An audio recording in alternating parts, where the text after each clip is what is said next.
اعوذ باللہ من الشیطان الرجیم، بسم اللہ الرحمن الرحیم۔ نولی فیکٹری کے معزز دوستو، السلام علیکم۔ ناظرین گرامی، انسان کی ہمیشہ سے خواہش رہی ہے کہ وہ خلا کو تسخیر کرے۔ اپنی اس خواہش کی تکمیل کے لیے اس نے دن رات محنت کی اور آج انسان اس قابل ہو چکا ہے کہ کائنات کی وسعتوں میں جھانک کر سیاہ مگر جگمگاتی کائنات کی گتھیاں سلجھا سکے۔ انسان کی اس کامیابی کے پیچھے جہاں لازوال محنت شامل ہے، تو دوسری طرف اس تحقیق اور جستجو کے سفر میں اس کے کچھ ایسے بھی ساتھی رہے ہیں جن کی اہمیت اور خدمات سے سائنسدان تو واقف ہیں، لیکن عام افراد ان جان نثار ساتھیوں کے بارے میں نہیں جانتے۔ حقیقت تو یہ ہے کہ انسان کی خلا میں جانے کی کوششوں کے پیچھے ایسے جانور بھی شامل تھے جو خلا کی اندیکھی دنیا کی جانب کھلنے والے دروازے کی اولین سیڑھی بنے۔ خلا کو کھوجنے کا یہ سلسلہ آج تک جاری ہے۔ آج کی اس ویڈیو میں ہم چند ایسے جانوروں کا ذکر کریں گے جو کہ خلا میں جا کر انسان کے معاون اور مددگار ثابت ہوئے، اور یہی وہ جانور تھے جنہوں نے اپنے ذریعے انسان کو ایسی کامیابیاں دلوائیں جن کو ہمیشہ یاد رکھا جائے گا۔ ناظرین اکرام، جا بجا بن بناتی چھوٹی چھوٹی مکھیاں گزشتہ 100 سال سے علم حیاتیات کی تحقیق کا اہم حصہ رہی ہیں، اور یہ بات واضح ہو چکی ہے کہ انسانی جسم میں پائی جانے والی 75% بیماریوں کے جین مکھیوں کے جینیاتی نظام سے مشابہ ہیں۔ بالخصوص پھلوں پر منڈلاتی ان مکھیوں کے اعصابی نظام کے جینز انسانی دماغ کے جین سے بہت زیادہ مماثلت رکھتے ہیں۔ یہی وجہ ہے کہ ماہرین نے خلا میں بھیجنے کے لیے مکھیوں سے ابتدا کی۔ اس حوالے سے امریکہ نے 20 فروری 1947 کو نیو میکسیکو سے V2 نام کا راکٹ خلا میں بھیجا۔ ہارورڈ یونیورسٹی کی جانب سے تحقیقات کے لیے بھیجے جانے والے اس مشن میں راکٹ کے کیپسول نما مخصوص حصے میں زندہ مکھیاں رکھی گئیں۔ بنیادی طور پر اس تحقیق کا پرپس بلندی پر جاتے ہوئے تابکاری کے اثرات کا جائزہ لینا تھا۔ یہ راکٹ 109 کلومیٹر کی بلندی پر محض 3 منٹ اور 10 سیکنڈ میں جا پہنچا۔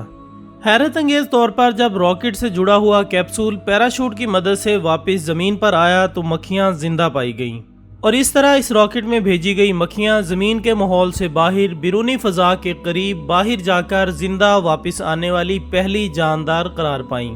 خواتین حضرات، اس کے 2 سال بعد 14 جون 1949 کو خلائی مشن البرٹ کے تحت ایک بندر البرٹ دوم کامیابی سے خلا میں داخل ہوا۔ اگرچہ اس تجربے سے 1 سال قبل البرٹ اول نامی بندر کو خلا کی جانب V2 راکٹ کی مدد سے روانہ کیا گیا تھا، تاہم وہ 63 کلومیٹر کی بلندی پر دم گھٹنے کے باعث جاں بحق ہو گیا تھا۔ البتہ البرٹ دوم 134 کلومیٹر کی بلندی تک جانے والا پہلا جاندار تھا، لیکن بدقسمتی سے اپنے سفر کی واپسی کے دوران کیپسول کا پیراشوٹ درست طریقے سے نہ کھلنے کے باعث البرٹ دوم بھی جاں بحق ہو گیا۔ واضح رہے کہ یہ مشن بھی خلا کی جانب سفر کے دوران تابکاری کے اثرات جاننے کے لیے تشکیل دیا گیا تھا۔ اس مشن کے دوران البرٹ دوم کے جسم میں لگائے گئے سینسر اور دیگر آلات نے انتہائی اہم اور مفید معلومات فراہم کی تھیں۔ واضح رہے کہ 1940 سے 1950 کے عشرے کے دوران متعدد بندر خلائی پروازوں کے ذریعے خلا میں روانہ کیے گئے، تاہم اس تعداد میں 2/3 بندر خلائی تحقیق کی پرخطر وادیوں میں موت کی نیند سو گئے۔ دوستو، اس تجربے کے بعد 1940 کی دہائی میں کیے جانے والے تجربات کی روشنی میں خلائی سائنسدانوں نے خلا میں روانہ ہونے کے لیے مزید بہتر آلات بنانے اور سفری طریقے اپنانے شروع کر دیے، تاہم ابھی بھی انسان اس قابل نہیں ہوا تھا کہ وہ خود کو خلا میں لے جانے کے لیے تجربات کی بھٹی میں جھونک دے۔ چنانچہ جانوروں پر تجربات کا یہ سلسلہ جاری رہا۔ اس سلسلے میں 31 اگست 1950 کو امریکہ نے V2 راکٹ کے ذریعے ایک چوہے کو خلا میں بھیجا۔ اس تجربے کے نتائج کی روشنی میں اس دہائی میں کئی مرتبہ چوہوں کو خلا میں روانہ کیا گیا۔ اسی طرح 22 جولائی 1951 میں روس کے خلائی جہاز میں کتوں کے ایک جوڑے کو خلا میں بھیجا گیا، تاہم اس خلائی پرواز نے زمین کے مدار میں گردش نہیں کی۔ البتہ ان دونوں کتوں کو کسی بھی جاندار کے خلا میں سب سے بلندی تک جانے کا اس وقت تک منفرد اعزاز حاصل ہوا۔ دوران سفر اور تجربہ یہ دونوں کتے زندہ پائے گئے تھے، تاہم واپسی کے سفر میں ایک کتا جانبر نہ ہو سکا۔ اس دہائی کا سب سے اہم تجربہ 3 نومبر 1957 کو کیا گیا، جب روس کے مشہور خلائی مشن سپوتنک 2 کے ذریعے لائکا نام کی کتیا کو خلا میں بھیجا گیا۔ لائکا کی خلا میں روانگی اس لحاظ سے یادگار ہے کہ وہ پہلا جاندار جسم تھا جو زمین کی فضائی حدود سے باہر نکل کر خلا میں زمین کے نچلے زمینی مدار میں پہنچا اور مدار میں بے وزنی کی حالت میں گردش کرتے ہوئے جاندار جسم پر پڑنے والے مختلف اثرات سے سائنسدانوں کو روشناس کروایا۔ تاہم بے وزنی کی کیفیت اور بے پناہ رفتار میں جانداروں کے جسم پر کائناتی شعاعیں، شمسی شعاعیں اور دیگر جسمانی رد عمل کے بارے میں جمع شدہ ڈیٹا سے سائنسدانوں کے لیے تجربات اور معلومات کی نئی دنیا کھول گئی۔ یاد رہے کہ لائکا سے منسوب ایک یادگار ماسکو کے خلائی تحقیقی مرکز میں قائم کی گئی ہے اور بہت سے ممالک نے اس سے منسوب یادگاری ٹکٹ بھی جاری کیے ہیں، جبکہ ناسا کی جانب سے مریخ کی سطح پر موجود ایک حصے کو بھی لائکا سے منسوب کیا گیا ہے۔ واضح رہے کہ ماسکو کے گلی کوچوں میں پلنے والے 3 کتوں کو اس مشن کے لیے چنا گیا تھا، جن میں لائکا کے علاوہ مشکا اور البینا بھی شامل تھے۔